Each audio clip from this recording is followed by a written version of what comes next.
దేశానికే ఆదర్శంగా Andhra model education ఉండాలన్నది నా ధ్యేయం. అందుకు అనుగుణంగా విద్యా వ్యవస్థను తీర్చిదిద్దేందుకు కృతనిశ్చయంతో ఉన్నా.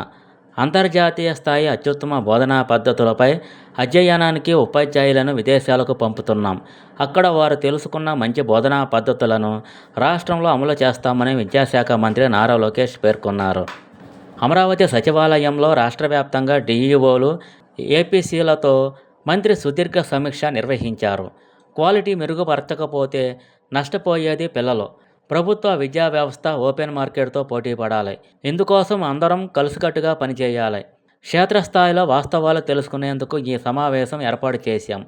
World class best model of public school education నా లక్ష్యం. ఇందుకోసం అధికారులంతా చిత్తశుద్ధితో పనిచేయాలని దిశానిర్దేశం చేశారు. ఈ సమావేశం కేవలం సమీక్ష కోసం కాదు, యాక్షన్ ప్లాన్ కోసం ఏర్పాటు చేశాం. నేను విద్యామంత్రిగా బాధ్యతలు స్వీకరించే నాటికి రాష్ట్రంలో ఎన్ని పాఠశాలలు ఉన్నాయి, ఏ పాఠశాలలో ఎంతమంది చదువుతున్నారో రాష్ట్ర స్థాయి కనీస డేటా అందుబాటులో లేదు.